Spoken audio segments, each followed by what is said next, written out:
Hello everyone. Today is our 5th day of coding challenge among 30 days of code in the HackerRank platform.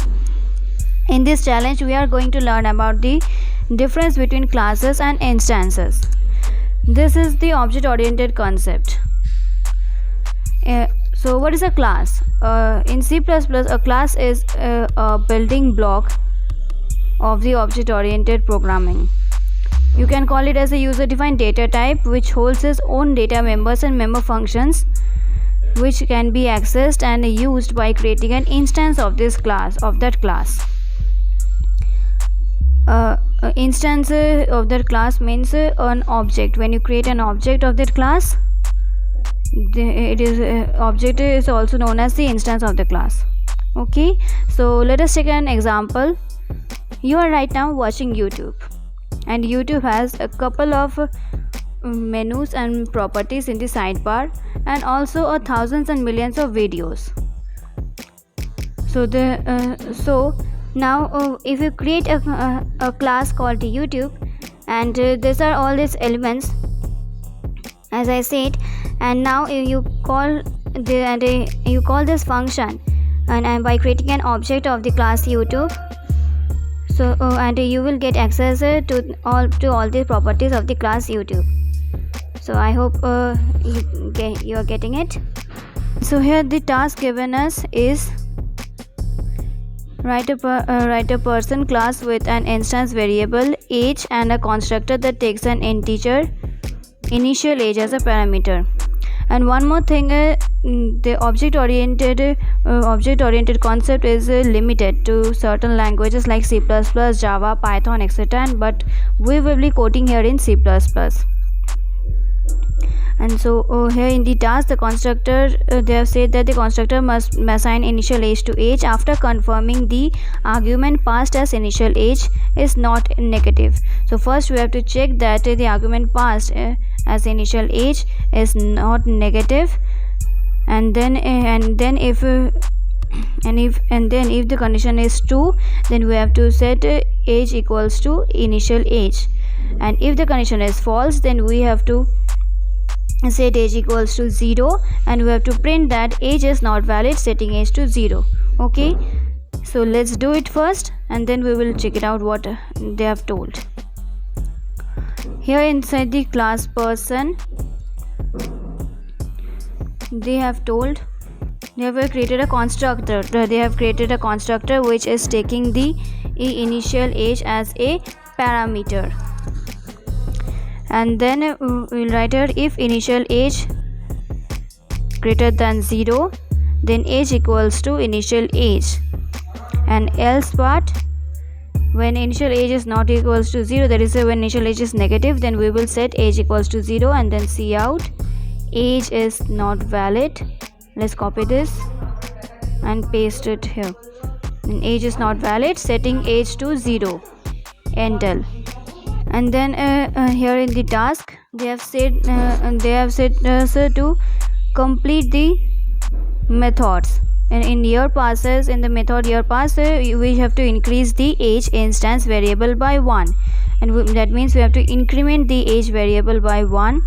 So come here down here in the year passes, here we have to write age plus plus. Age plus by this the variable age will be incremented by 1. You can also write age equals to age plus 1, both are correct.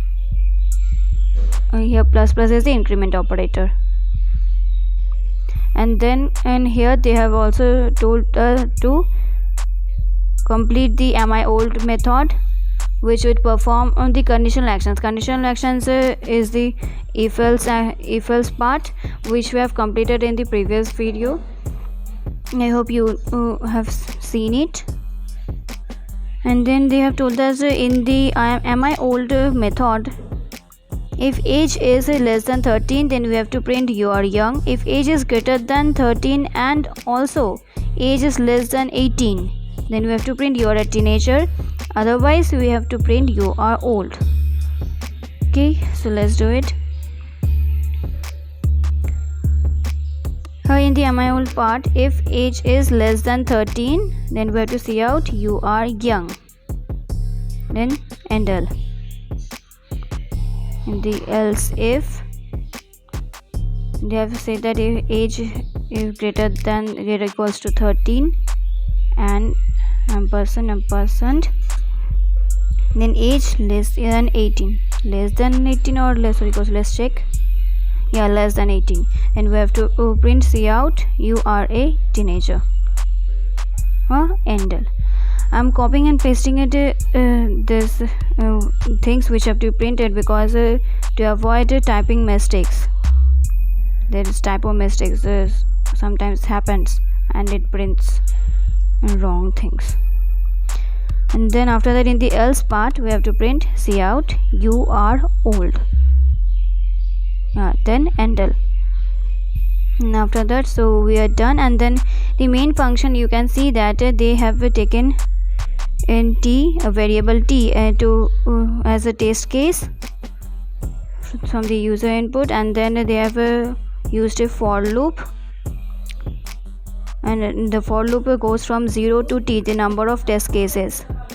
Okay, and then see in age, and for each time they are taking input age, and then they are calling the constructor person p and age, where we have checked the initial age is positive or negative, and they are calling the am I old function, and then here and they are checking if age is less than 13 or something else, the conditional part, and printing what is to be printed.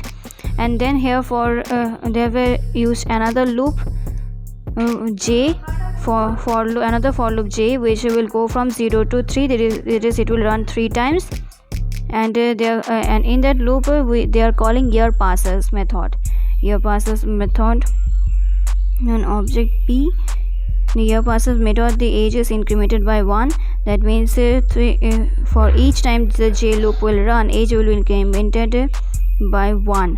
And after that the for loop, they are calling again the am I old function and checking the age, the conditionals with the age is less than 13 or something else, and they are printing whatever needs to be printed. And after that they are giving a new line, and this ends the final for loop, that is a for loop in I, which is running up to the test number of test cases, and so you are end. So let's run this code. So this passes the sample test cases, and so let's submit the code. Yeah, so all the test cases have been passed, so congratulations on completing this challenge. I hope I'm able to make you understand the code and other things, the question. And here on the channel page, there is a HackerRank 30 days of code solutions is a playlist, my channel page. Do access this playlist, either bookmark it from here or save this playlist. All the other videos will be added to this playlist. So this was all for today. I hope you liked it. Thank you.